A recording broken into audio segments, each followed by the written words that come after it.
Dans la deuxième partie, nous abordons un sujet qui se situe au niveau de la sexualité. Le thème exact, c'est l'identité dans la sexualité.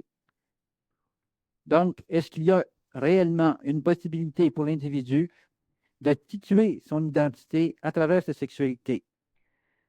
Demain, la télévision, la publicité, les médias utilisent énormément la sexualité et souvent dans le développement ou l'éducation d'une personne, on reconnaît l'importance de la sexualité dans son développement. Est-ce que vous pourriez nous expliquer d'où vient cette importance qui est accordée dans notre société moderne à la sexualité?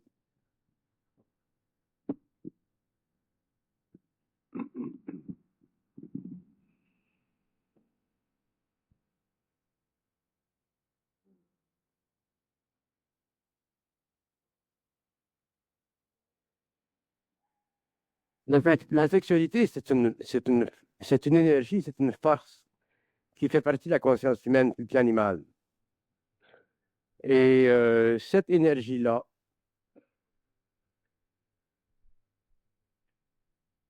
prend son origine dans la conscience cosmique de l'homme, mais elle descend sur les plans inférieurs de sa conscience pour sa manifestation. Mais lorsque l'homme la vit dans notre société, je parle bien dans notre société judéo-chrétienne, occidentale, protestante, ainsi de suite, l'homme la vit par rapport à des valeurs spirituelles qui font partie de l'antiquité de notre civilisation. Et ces valeurs sexuelles-là ont tendance et ont eu tendance par le passé à créer une dichotomie dans la conscience de l'homme face à la sexualité. Parce que par le passé, l'homme était pris entre l'élévation de l'âme vers les plans divins, la mystique divine, ou l'expérience de l'âme dans la matière sur le plan de son personnage terrestre.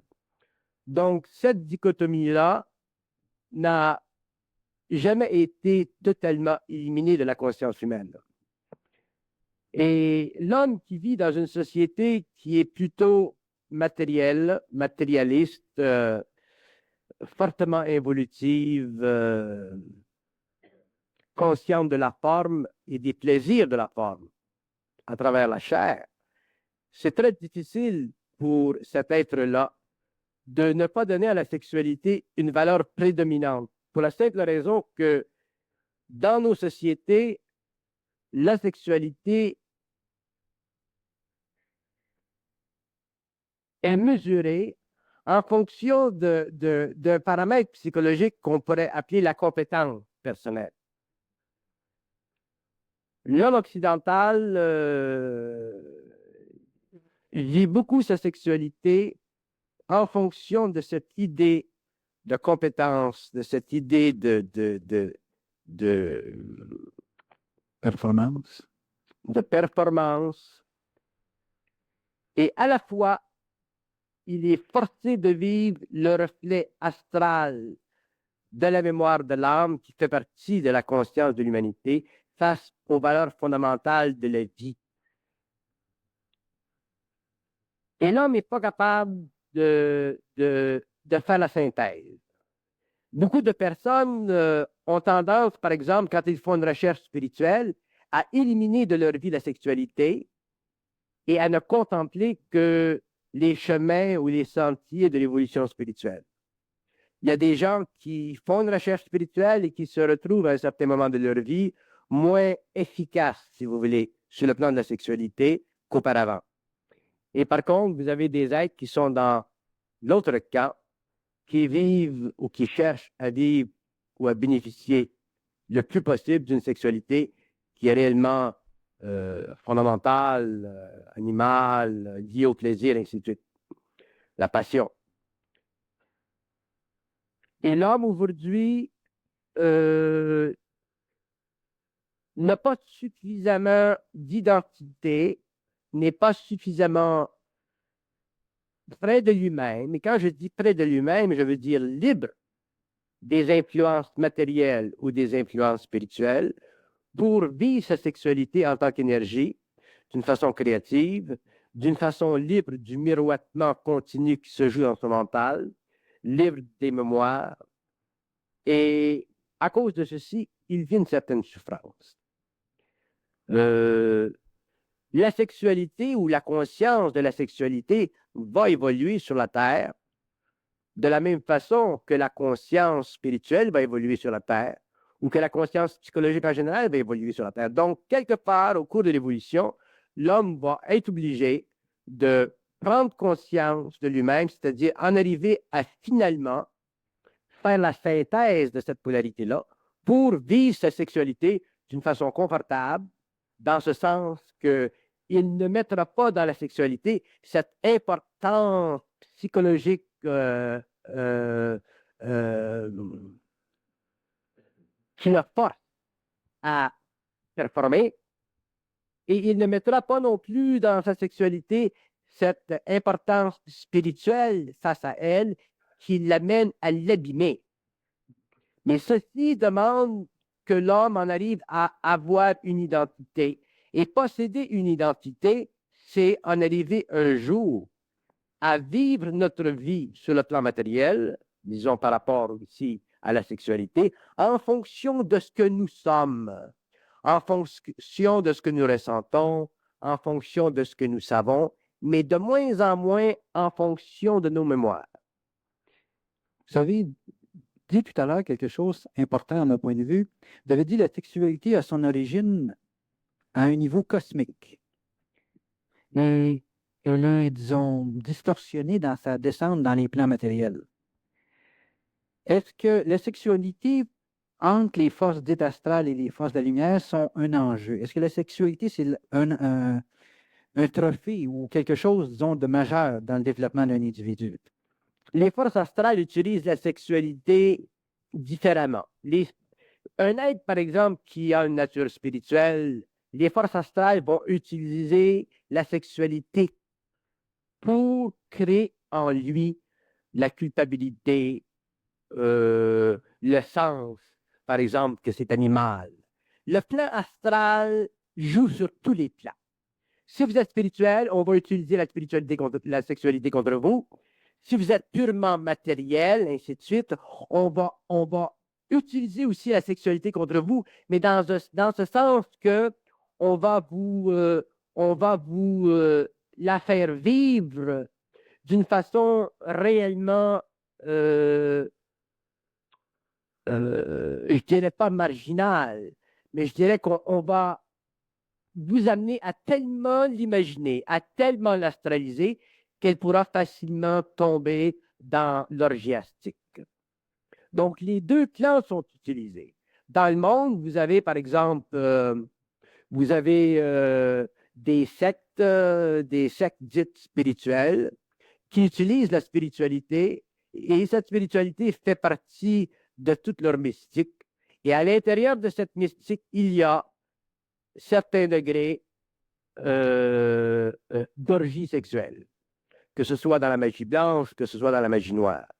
Mais sur le plan purement humain, sur le plan purement profane, comme on retrouve dans notre civilisation, la sexualité, elle est utilisée à tous les azimuts, et c'est là que l'homme vit la comparaison. Regardez, si vous allez dans un cinéma, par exemple, et vous regardez, ça c'est simplement pour créer un cliché, vous regardez un acteur qui fait l'amour à une actrice, et si vous regardez un couple, une femme et un homme, si vous les observez bien, vous allez observer que les gens vivent des réactions par rapport à la sexualité. Parce qu'il y a une réflexion, si ça donne que le bonhomme n'est pas performant, s'il ne délivre pas, à ce moment-là, il va sentir un malaise parce qu'il sait que sa bonne femme regarde sur un écran un type qui délivre. Vous comprenez? Qui se délivre. Et vice-versa. Donc, nous vivons beaucoup la sexualité par comparaison, et c'est ce phénomène qui crée de l'ambiguïté dans la conscience et qui nous enlève notre identité sexuelle. Il n'y a pas un homme, il n'y a pas une femme construit pareil. Psychiquement, on est tous différents. Nos besoins sont différents. L'intensité de nos besoins sont différents. Les rythmes sont différents. Donc, chaque couple ou chaque personnage dans un couple doit en arriver à vivre sa sexualité en fonction de son identité pour que dans le couple, il se crée une identité sexuelle qui n'est pas nécessairement identique à ce qui se passe à côté de soi. Et se créer une identité sexuelle, ce n'est pas facile parce que nous avons des comparaisons, nous avons des mœurs sociaux, nous avons des valeurs spirituelles qui sont extrêmement subliminales. Nous avons de la difficulté à réaliser que l'énergie de la sexualité, c'est une énergie qui est cosmique, un petit peu comme l'énergie de l'intelligence, mais elle est extrêmement polarisable sur le plan égoïque parce qu'elle fait partie importante de l'expérience de l'âme. Si l'âme aujourd'hui de l'homme doit attendre que le corps se brise à un certain âge pour sortir du corps matériel, c'est à cause de la sexualité. La sexualité est une force qui est très grande, c'est à cause de cette énergie que les âmes ont été maintenues prisonnières dans la matière et que la mort a commencé sur le globe. Donc, quand on parle de sexualité, on ne parle pas d'une simple énergie qui fait partie des plaisirs de l'homme, qui fait partie de l'équilibre de ses centres, mais on parle d'une énergie qui est facilement astralisable à partir des plans. Et c'est pour ça, au cours de mon expérience, de ma rencontre avec des gens, des couples, des individus, j'ai été réellement stupéfait de reconnaître jusqu'à quel point les hommes et les femmes ne sont pas bien dans leur peau face ou par rapport à cette énergie ou à cette expérience ou à cette vitalité. Et la raison, elle est simple, dans ce sens que certains ont astralisé leur sexualité, donc n'ont aucune identité par rapport à elle à cause de leur spiritualisation, qui fait partie de l'état évolutif de leur conscience, qui n'est pas achevé. D'autres sont totalement prisonniers de cette expérience parce qu'elle demeure pour eux une expérience vivante, forte, extrêmement passionnée, extrêmement vibrante. Et souvent, cette expérience les déboussole dans ce sens que moi, j'ai eu des hommes qui m'ont dit, bon, ben, chaque fois que je viens jouer une femme, je capote, je vibre. Donc, ces êtres-là souffrent aussi. Vous avez la communauté homosexuelle dans le monde qui a beaucoup de difficultés à vivre cette sexualité en fonction d'une identité couple ou d'une identité personnelle, ce qui a amené, par exemple, dans les dernières années, à la réalisation que cette communauté homosexuelle doit réellement réajuster son tir parce qu'il y a effectivement des forces qui sont en train de menacer l'équilibre biologique de l'homme. Donc, les êtres souffrent beaucoup de cette sexualité. J'ai un sidatique qui est venu me voir il y a quelques jours, qui est extrêmement bouleversé par sa situation et qui trouvait extrêmement difficile de ne pas avoir accès à sa sexualité. Donc, les hommes souffrent beaucoup au niveau de la sexualité, je parle des hommes génériquement, mais dans un sens, l'homme souffre plus que la femme, ça j'y arriverai tout à l'heure lorsque je l'expliquerai, mais l'homme souffre beaucoup au niveau de la sexualité parce qu'il ne la vit pas d'une façon consciente. Donc, automatiquement, il la vit sur le plan de l'âme, et l'âme, c'est une force psychique dans l'homme qui ne se préoccupe que d'une chose, de son expérience à travers la matière. Et l'homme devra en arriver un jour à comprendre et à réaliser ceci afin de se libérer de ce que l'on peut appeler le côté psychologique de la sexualité. Arrêtez de se casser la tête avec le côté psychologique de la sexualité. Mais pour en arriver à ceci, pour en arriver à vivre une sexualité qui est totalement libre dans le sens créatif de la conscience, je ne parle pas du libertinage, je parle dans le sens créatif de la conscience, ça va nécessiter de la part de l'être d'en arriver éventuellement à un équilibre sur le plan mental et sur le plan émotionnel par rapport à cette énergie qui est puissante, qui remue constamment ses éthers, qui est calme un moment et qui devient vorace un autre. La sexualité, c'est définitivement une des grandes expériences de l'homme sur la Terre. Donc, c'est une des grandes manifestations de l'énergie de l'âme à travers la personnalité. Donc, c'est quelque chose qui doit être un jour intégré. C'est quelque chose qui doit être un jour réglé, une fois pour toutes, mais d'une façon intelligente, consciente. Et ceci demandera que l'homme en arrive à une certaine conscience, et avant que l'homme en arrive à cette conscience qui nécessite une certaine épuration de l'âme, ben, il vivra la sexualité comme on la vit, c'est-à-dire en fonction de ce que l'on voit, en fonction des influences, en fonction des désirs profonds qui animent l'âme, en fonction des passions, en fonction de tout ce qui peut galvaniser cette énergie et nous la rendre disponible à volonté. Vous parlez de la sexualité comme étant une énergie, non pas un véhicule. Donc, cette énergie a besoin d'être contenue par évidemment un contenant. Et est-ce que c'est la personnalité qui est le contenant de la sexualité, de l'énergie sexuelle? Non. Ce qui peut contenir l'énergie sexuelle dans le sens de la rendre extrêmement raffinée sur le plan vibratoire, sur le plan d'énergie pure, c'est la personne. La personnalité est incapable de faire ceci parce que la personnalité représente l'impression de l'âme à travers la matière. Donc, la personnalité, déjà, est le produit de la coloration de l'âme. Elle est le produit de la coloration faite par tous les courants astraux. La personnalité, c'est presque un égrégore matérialisé de l'âme. Donc, la sexualité et la personnalité sont complices l'un de l'autre, et l'âme est la surveillante des deux expériences. Une personnalité qui serait totalement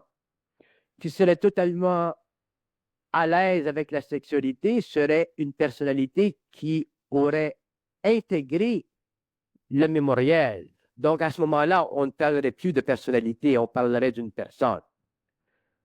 La sexualité en elle-même est une force, comme je disais, qui est cosmique, mais lorsqu'elle descend dans les sous-plans de la matière et qu'elle s'éveille dans la conscience de l'homme, elle produit sa propre infinité, c'est-à-dire qu'elle fait vibrer le corps éthérique à son maximum, et ceci, c'est ce que vous appelez en psychologie le climax. Le climax, c'est cette perception extrêmement haute en vibration que l'homme vit à travers son système nerveux et qui est un peu de son habileté, de sa capacité à mettre le doigt sur l'infinité de sa conscience éthérique. C'est pour ça que la sexualité, elle est si puissante et si importante dans notre civilisation. Mais nous devons commencer à entrer dans une certaine maturité de notre personnage. Nous devons passer de l'ambiance psychologique de la sexualité à l'ambiance purement vibratoire, énergétique de son mouvement pour cesser de la vivre par rapport à des illusions psychologiques ou à des formes de comportement qui sont colorées par la culture, la civilisation, les mœurs, ou les religions, ou les systèmes de pensée, et finalement la vivre un peu comme les animaux la vivent, mais d'une façon conscientisée. L'animal n'a pas de contrôle sur sa sexualité parce qu'il est régi par les lois planétaires, il est régi par les lois de l'âme collective. Mais l'homme, lui, à cause de son libre arbitre, a accès à cette énergie un peu à son gré. Alors que l'homme, s'il était réellement conscient, s'il était dans une mentalité libérée du pouvoir astral de l'âme, vivrait sa sexualité quand c'est le temps, et il ne la vivrait pas quand ce n'est pas le temps, et l'ego qui a tendance à colorer à travers la personnalité ses mouvements astraux ne souffrirait pas. Vous avez spécifié que l'homme souffrait plus de sa sexualité que la femme. Mais une question qui sous-tend ça, c'est dans l'attraction de deux êtres, la sexualité est toujours comme l'arrière-fond d'une confiance. Qu'est-ce que les deux êtres recherchent occultement ou psychiquement lorsqu'ils visent à se réunir sexuellement? Ils visent à éliminer leur identité sexuelle, ils visent à éliminer leur personnage sexuel pour ne vivre que la communion sexuelle. Ça veut dire éliminer l'identité sexuelle ou la personnalité sexuelle? L'identité sexuelle, ils visent à éliminer l'identité sexuelle, dans ce sens que je ne parle pas de l'identité dans le sens que je parlais tout à l'heure. Ok. Quand je parle d'identité sexuelle, je parle de l'affinité qu'ils ont en tant que personnalité d'identifier la sexualité comme étant un mouvement propre à eux. Ok. Donc, ils visent, ils optent, ils cherchent, ils aimeraient vivre cet anéantissement de la personnalité dans un mouvement, dans un moment extrêmement intense, que j'appelle la communion de leur sexualité. Mais de temps à autre, ils le réussissent. Dans d'autres moments, ils ne le réussissent pas. Il y a des gens qui ne le réussissent jamais. Donc, pour eux, la sexualité est beaucoup plus un challenge, un défi à leur identité sexuelle qu'un mouvement créatif de leur être sur un plan inférieur de leur conscience. D'où la douleur qui naît souvent de cette expérience-là. Douleur qui va, par exemple, permettre à l'homme ou amener l'homme à réaliser qu'il n'a pas performé ou à demander à la femme j'étais-tu bon? J'étais-tu bon? Es-tu satisfaite? Alors, ça, cette inquiétude de l'ego mâle représente son incapacité de réellement traiter avec l'identité sexuelle d'une façon créative.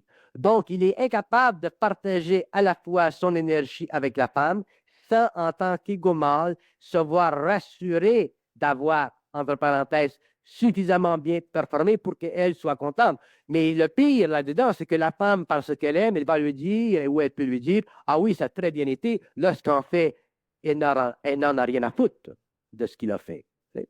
Donc, autrement dit, la femme peut très bien garder le secret de son impotence à lui. Si elle a une grande délicatesse, si elle a réellement une grande amour ou une grande sensibilité, ainsi de suite, elle peut lui cacher ceci pendant des années de temps. Il y a des femmes qui ont joué le jeu de la comédie sexuelle avec leur partenaire pendant des années. Il lui a pensé pendant des années qu'il était caruso lorsqu'en fait, il était réellement simplement fatuzo. Alors, le phénomène de l'identité sexuelle que l'homme ou que la femme doit découvrir, ils doivent le découvrir par rapport à eux-mêmes en premier lieu. Mais dans le cas de l'homme, il doit le découvrir en premier. Parce que la femme, c'est un être qui est beaucoup plus disponible sexuellement qu'on se l'imagine. On va dire, ah, la femme, elle est froide, la femme, elle est sensible, ou la femme, elle est dure à démarrer. C'est à toi d'avoir de la patience.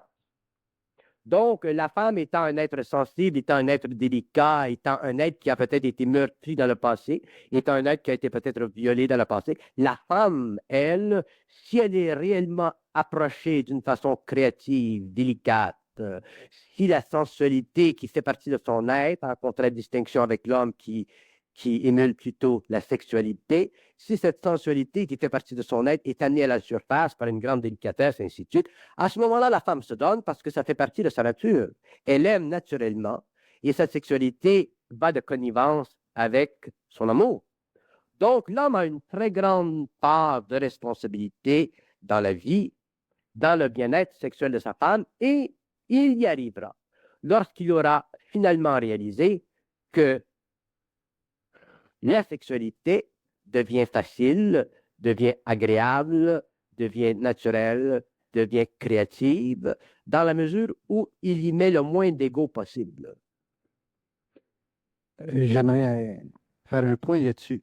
Est-ce qu'on peut affirmer qu'un homme ou une femme qui a beaucoup d'ego dans le sens d'une réflexion sur sa personnalité, sur l'impression qu'il crée, est-ce qu'on peut dire que sa performance, en guillemets, sexuelle est liée à la réflexion qu'il a de lui-même?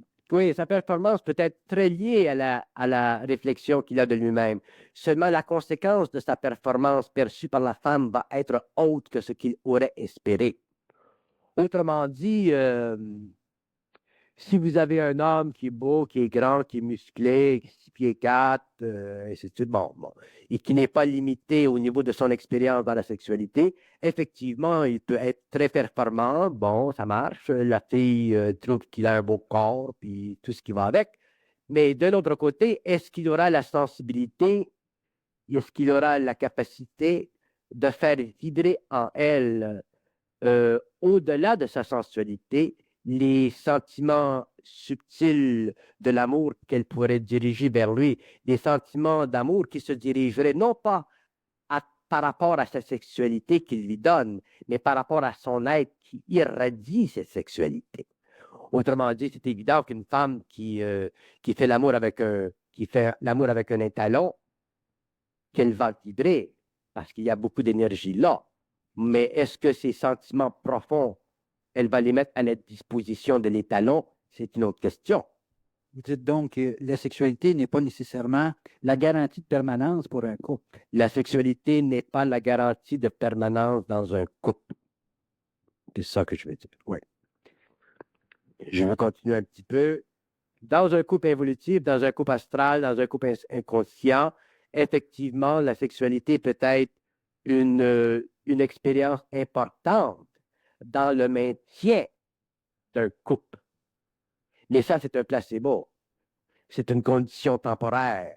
C'est une condition qui peut éclater n'importe quand. C'est une condition presque de domination sexuelle.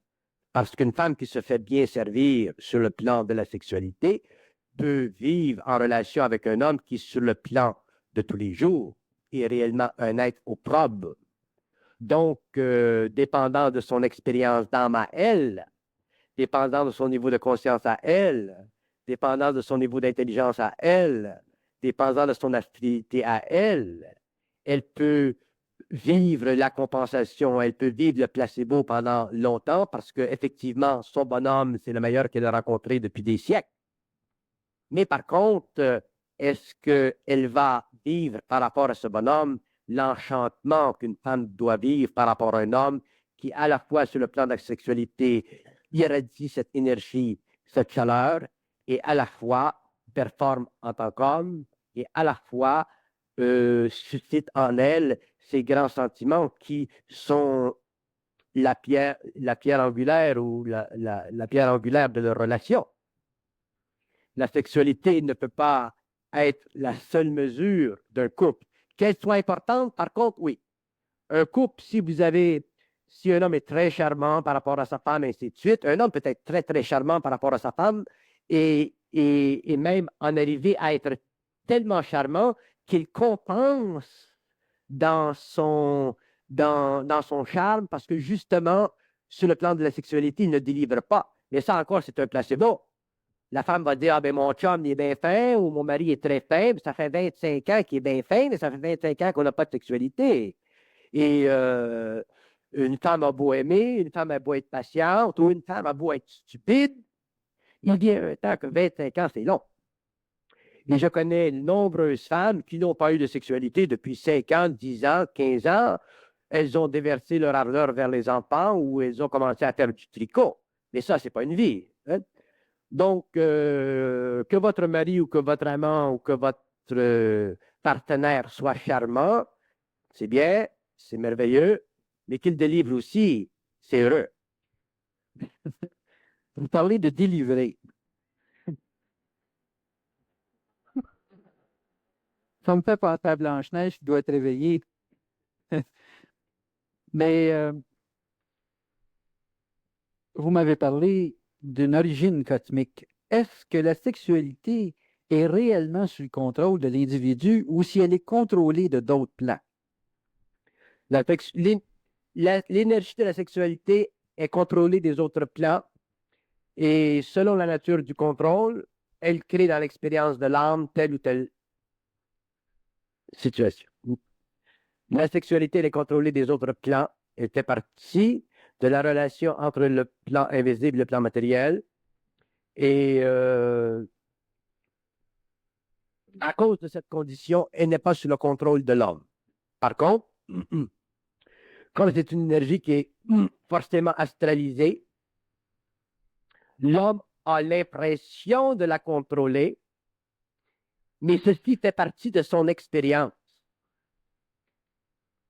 Alors que l'homme doit un jour réellement la posséder, la contrôler dans un sens créatif, mais ne pas la contrôler dans un sens astral. Si l'homme contrôle sa sexualité dans un sens astral, ça fait déjà partie de l'expérience de l'âme. Si l'homme contrôle son énergie sexuelle dans un sens mental, créatif, conscient, ça fait partie du pouvoir de l'homme sur son propre esprit. Parce que dans le fond, l'homme découvrira au fur et à mesure où il étudiera les lois occultes de l'être que la relation entre l'esprit, l'âme et la matière est une relation qui éventuellement doit être totalement équilibrée entre l'ego et l'esprit. À partir de ce moment-là, l'homme contrôlera l'énergie de la sexualité comme il contrôlera l'énergie de l'intelligence, comme il contrôlera l'énergie du corps émotionnel, comme il contrôlera l'énergie du corps vital. Mais pour ceci, il faut que l'homme ait réellement épuré l'astralité de l'âme, qu'il ait épuré le périsprit autour du noyau de l'âme. Et à ce moment-là, mais cette sexualité, elle aura une autre fonction. Elle servira, par exemple, à réellement éliminer des chakras les égrégores astraux. Elle permettra à l'homme de vivre un désengagement psychologique face à sa sexualité. Donc, l'homme n'aura plus à penser à la sexualité. L'homme pense trop à la sexualité sur la Terre. Il y pense trop. Elle est devenue une manifestation psychologique de son comportement. Elle est devenue quasiment une sorte d'insecte qui vient le piquer à tous les quelques jours. C'est comme l'homme a perdu la paix dans l'esprit parce que la sexualité est rendue trop astralisée. Et l'homme a mis, ou la société a mis beaucoup d'importance dans la sexualité. L'advertising, le marketing, aujourd'hui, tout est relié à la sexualité. Donc, c'est une condition qui fait partie de l'incompétence psychique de l'homme, c'est une condition qui fait partie de son manque d'identité, et c'est une condition qui fait partie de l'expérience de l'ego à travers cette énergie puissante qui peut facilement créer dans sa vie des tourmentes. Il y a, je vais monter loin là, mais il y a des livres qui, je pense entre autres au tantrisme, le yoga tantrique, qui justifient le contrôle par l'ego certainement, le contrôle de la sexualité pour accéder à des pouvoirs sur le plan matériel. Ça touche la magie, évidemment, mais je voudrais savoir ou connaître votre point de vue sur la manipulation finalement de cette énergie sexuelle pour l'obtention d'un pouvoir quelconque sur le plan matériel, ou pour une performance sportive ou une concentration sur le travail ou ces choses du genre. Si l'énergie sexuelle est manipulée à travers des méthodes tantriques par des êtres qui n'ont pas suffisamment de conscience mentale, à ce moment-là, le tantrisme va s'astraliser et il va aboutir éventuellement à la création de sectes, va aboutir éventuellement à la création de certaines agglomérations humaines où, par exemple, des hommes, des femmes, des enfants seront amenés à vivre une sexualité qui, plus loin dans le temps, sera même ritualisée jusqu'au point où cette sexualité sera signifiée dans la relation entre un maître spirituel quelconque et des disciples quelconques. Autrement dit, ça va très loin, ça. Si on travaille avec les aspects occultes, vibratoires, sonores de la sexualité, on éveille en soi des égrégores astraux très puissants. Et ces égrégores astraux puissants utiliseront la sexualité pour la formation éventuellement de sectes spirituaux, occultes, sexuels. Et si vous allez très loin là-dedans, ça finira par une forme plus ou moins avancée de magie noire. Et si ça va jusque-là, ça finira par le rite orgiastique satanique. L'homme ne peut pas se permettre de jouer avec les forces occultes et la sexualité. C'est pour ça que les hommes qui ont de grands esprits, je parle par exemple comme Aurobindo, ce sont des êtres qui ont averti et qui ont dit que l'énergie cosmique, quand il se manifeste dans l'homme, il doit se manifester par lui-même et il descend par le dessus de la tête et il descend vers le bas. Mais si l'homme veut faire descendre et forcer cette énergie à partir du bas, à travers les manigances de l'ego ou les illusions de l'ego ou les appétits ou les désirs occultes de l'ego, à ce moment-là, l'homme travaille avec des forces qui sont très dangereuses et effectivement, à court ou à long terme, il peut en arriver à la folie, c'est-à-dire à une forme de possession astrale tellement puissante que sa sexualité ne le servira plus. Elle servira les forces occultes d'une conscience collective, démoniaque, satanique, qui aura un rôle à jouer dans l'expérience de l'homme inconscient et insouciant sur le plan matériel. Je parle de ces éléments-là parce qu'on parle de tantrisme, c'est évident qu'on parle de secte, mais il y a des formes beaucoup plus subliminales dans notre société qui sont, exemple, la musique rock, le heavy metal et toutes ces formes d'illusion de l'énergie sexuelle et qui sont, je le pense, en tout cas, pensées et organisées par des sociétés qui sont conscientes des forces sexuelles qui sont là-dedans. Est-ce qu'il n'y a pas un danger pour notre société présentement à avoir des individus qui sont conscients de la façon dont les gens réfléchissent leur sexualité et quels sont les moyens ou je dirais même les attitudes à prendre pour éviter d'être contrôlés par ces sociétés qui sont conscientes? Pour éviter d'être contrôlé ou influencé par ces sociétés-là qui sont effectivement des sociétés suffisamment hermétiques, il faut que l'homme ait une identité. Donc, qu'est-ce que c'est avoir une identité?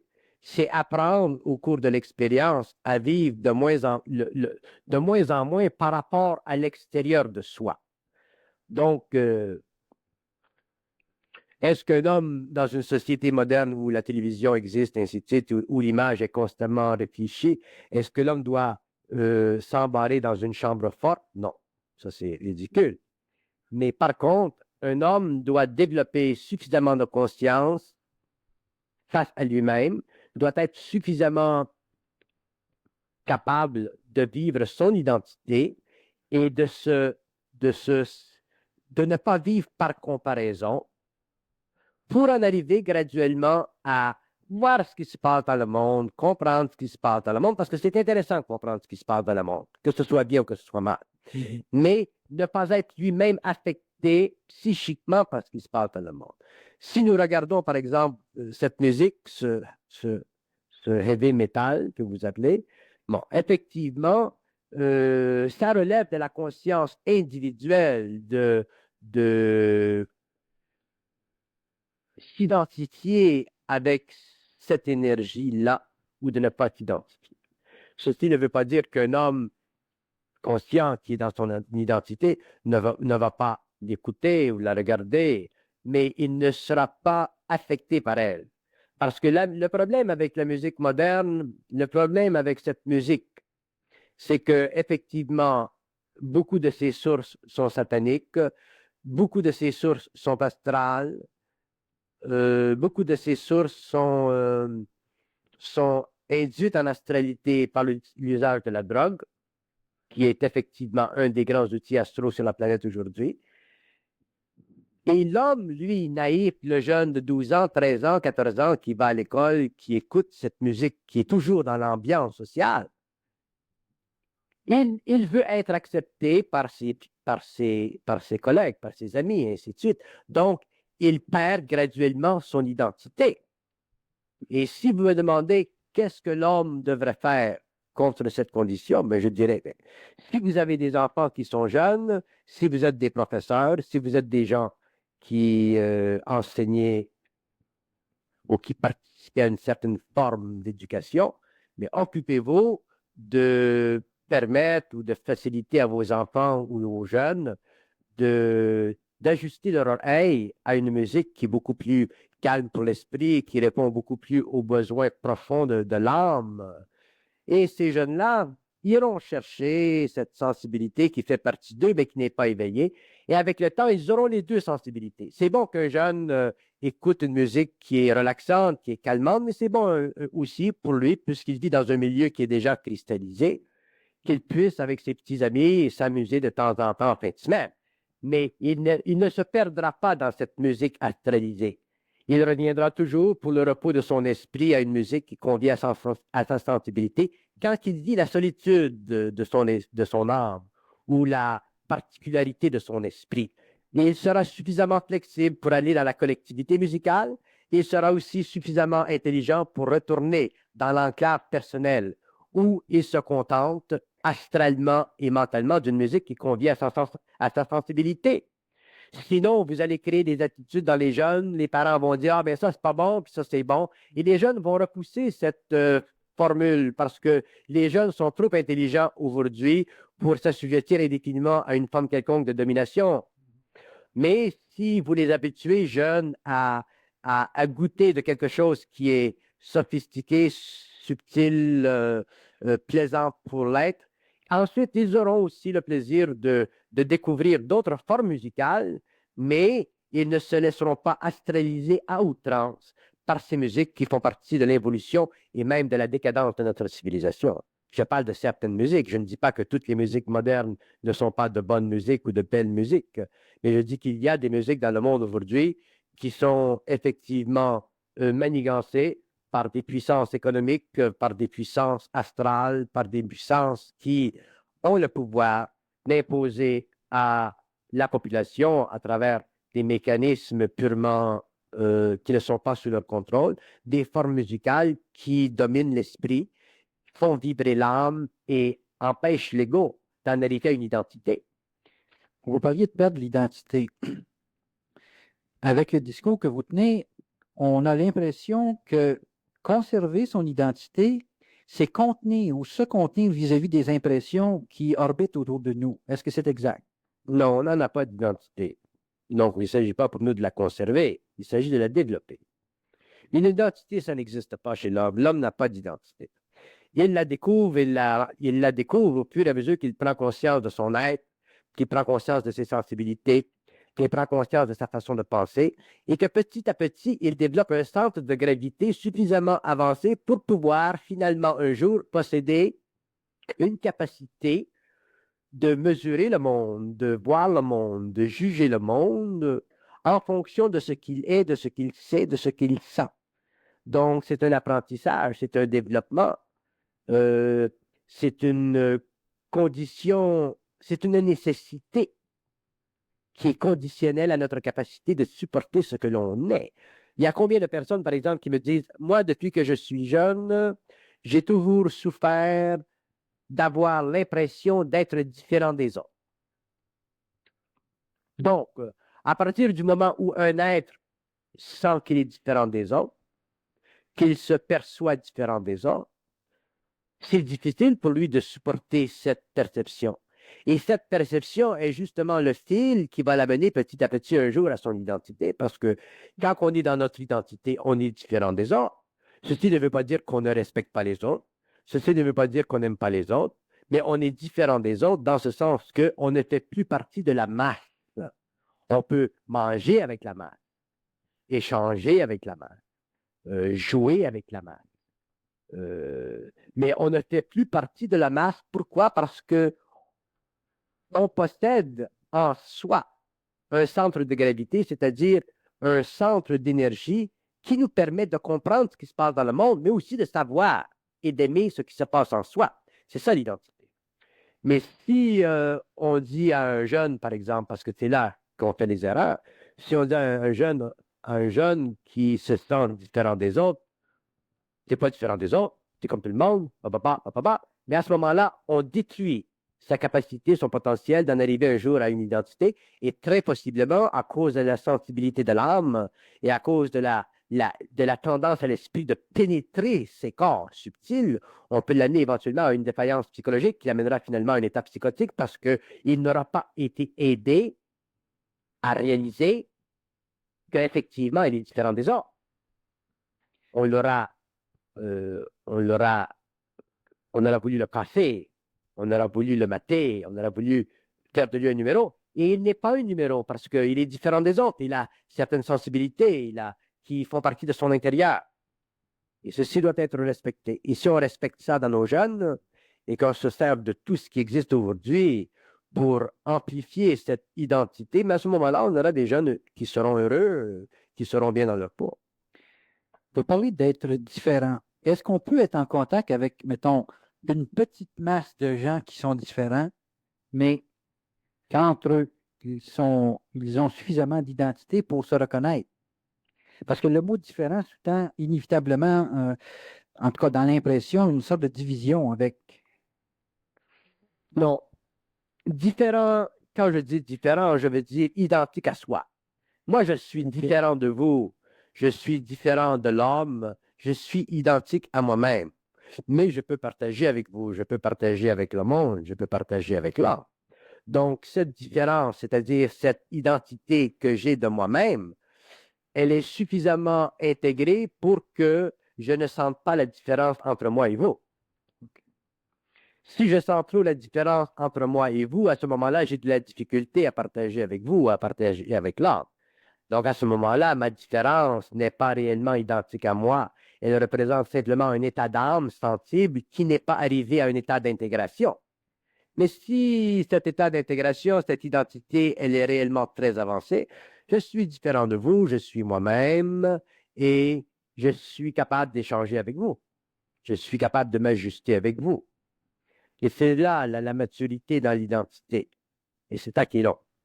Dans l'identité, le mouvement pour être identique à soi-même, le mouvement, le processus, parce que vous avez dit qu'on ne naît pas avec une identité, on la développe. Le mouvement qui nous amène à reconnaître ou découvrir cette identité, quel est-il? Lorsque nous venons au monde, nous sommes extrêmement assujettis à l'aide spirituelle. Autrement dit, un bébé, par exemple, de 0 à 3 ans, il est aidé dans son énergie, dans sa manifestation sur le plan de sa personnalité par des guides spirituels, des aides spirituels. Mais à un certain moment, cette connexion brise. Et c'est pour ça que rendu vers l'âge de 7 ans, l'enfant prend une certaine identité. Donc, l'enfant de 0 à 3 ans, il fait des choses qui semblent être identiques à lui, mais ça fait réellement partie des courants astro-spirituels de sa conscience qui le guettent. Il est guetté, il est surveillé. Bon, il est protégé. Mais lorsqu'il s'avance vers une 7e année et qu'il rentre dans la conscience égoïque, même si c'est à un niveau très, très primaire, il commence à vivre son identité. S'il n'est pas brimé dans cette identité, autrement dit, s'il n'est pas brimé dans le rapport de l'esprit avec l'âme, avec l'ego, parce que l'esprit connecte avec l'âme à 7 ans. En bas de ceci, c'est l'âme qui fonctionne. Tout est astral chez l'homme, tout est spirituel chez l'enfant. Et à partir de 7 ans, là, l'esprit commence à faire le contact avec l'ego, ce qui donne à l'ego cette sorte d'égocentricité qui se développe. Et si ce développement-là n'est pas brimé par des parents, et qu'on amène le petit graduellement à bénéficier, à vivre cette identité qui commence avec sa source, son esprit, à ce moment-là, il grandira dans son identité. Mais si on le brime, c'est parce que nous-mêmes, en tant que parents, nous n'avons pas d'identité. C'est parce que nous-mêmes, en tant que parents, nous sommes trop lésés dans notre conscience à cause d'émotions, de mémoire, d'insécurité, ainsi de suite, qui font partie de notre personnalité. À ce moment-là, l'enfant va en être pénalisé. C'est pour ça que les parents ont une grande responsabilité dans l'évolution et l'éducation de leurs enfants. Ils ont une responsabilité qui est à la mesure de leur conscience. On ne peut pas les blâmer plus qu'on voudrait, parce que les parents font leur maximum. Ils aiment leurs enfants. Mais souvent, ils font des erreurs énormes. Donc, dans la mesure où les parents se conscientisent, deviennent plus intelligents, la société évolue, les enfants en bénéficieront. Donc, demain, dans la prochaine génération, dans les autres générations, on aura des enfants qui seront beaucoup plus dans leur identité rapidement que nous l'avons été, nous les anciens. L'identité, est-ce que c'est de l'autonomie dans le processus décisionnel? L'identité, c'est de l'autonomie dans le processus décisionnel, c'est de l'autonomie dans le processus mental, c'est de l'autonomie dans la contenance de l'émotion, c'est de l'autonomie dans la prise de conscience de soi, c'est de l'autonomie dans la conscience créative par rapport aux hommes, c'est de l'autonomie à 360 degrés. De l'identité, c'est de l'autonomie. Bon, là, évidemment, le sujet ce soir, c'est l'identité dans la sexualité. Si on parle de se former ou se forger une identité sexuelle et qu'on parle d'autonomie, comment peut-on associer deux individus dans une intimité avec deux autonomies qui peuvent être différentes? Dans la sexualité, si l'homme vit son identité sexuelle, il est autonome dans sa sexualité, dans ce sens qu'il va la vivre, cette sexualité, en fonction de son rythme réel. Son rythme personnel? Son rythme personnel réel. La femme va vivre son rythme personnel réel, l'homme va vivre son rythme personnel réel. S'ils sont dans leur identité, automatiquement, cette énergie-là, elle ne sera pas astralisée. Donc, automatiquement, le rythme des deux se fondra. Donc, ils vivront une communion sexuelle. Donc, l'identité dans l'autonomie qu'ils ont connue avant la manifestation se fondra dans la manifestation et ils découvriront une autre identité, mais ce ne sera pas une identité sexuelle, ce sera une identité dans le repos de l'esprit. Donc, l'être, le mâle qui vit sa sexualité dans son identité sexuelle, la femme qui vit son identité dans son expérience sexuelle, quand ils amènent ces deux identités dans une communion sexuelle, ensuite, ils vivent leur identité dans le repos de leur esprit. Donc, vous ne verrez pas l'homme, par exemple, avoir le besoin de dire à la femme, ça a-tu bien été, chérie? Parce que ce petit trémolo, cette petite inquiétude, cette petite question qui semble être absolument naïve, banale, représente un état de son esprit qui n'est pas suffisamment identique à lui-même. Question qui vient avec ça, c'est un couple. Assez fréquemment, ça fonctionne relativement bien en termes de synchronisation au niveau de la sexualité. Après une certaine période de temps ou époque, il y a une certaine diminution de l'intérêt. Est-ce que la désynchronisation qui peut apparaître dans un couple avec le temps, est-ce que cette désynchronisation est liée au fait que chaque individu se cherche une autonomie ou une identité? Non, cette désynchronisation est due au fait que dans les premières rencontres, l'énergie de l'âme est très puissante. Le corps astral est très vibrant. Quand l'homme rencontre la femme, son corps astral est très vibrant. Celui de la femme, il est très vibrant. Et c'est ça qui crée la connexion. Donc, la connexion se fait, l'engagement des deux êtres se font, l'expérience de l'âme commence. La durée de cette expérience dépend de la programmation du plan de vie. Mais il y a un moment où, comme vous dites, la synchronisation cesse. Et la raison, c'est parce que, encore, c'est pour tester le couple. Tester quoi dans le couple? Tester la capacité au couple de demeurer ensemble sans l'aide de cette énergie primaire, de cette énergie primordiale puissante qui les a amenés ensemble au début malgré leur esprit, mais qui demain devrait les garder ensemble malgré la sexualité.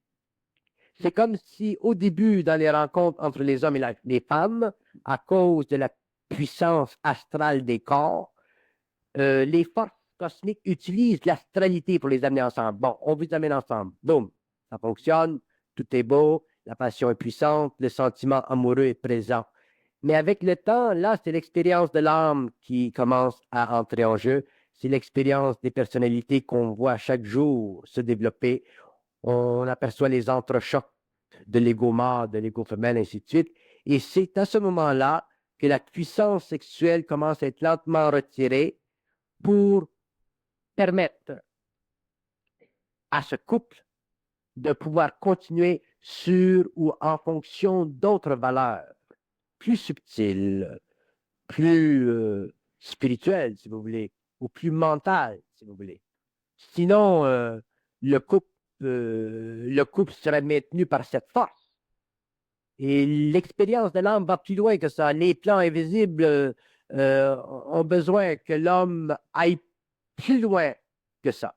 Que l'homme soit amené à la femme à travers ce grand tremblement du corps astral, c'est normal. OK. Donc, on s'intéresse à quelqu'un pour qu'on décide de former un foyer, d'avoir des enfants, ça prend quelque chose quand même de puissant. Mais une fois que c'est fait, ça, et qu'on a de l'habitude, qu'on vit ensemble depuis 5, 10, 15 ans, à ce moment-là, l'expérience du couple, autrement dit, l'expérience des deux âmes doit aller plus loin que simplement cette puissance originale et primaire qui est la sexualité. Et c'est là que souvent des couples manquent de gaz, manquent d'oxygène, manquent de puissance créatrice, manquent de ressources.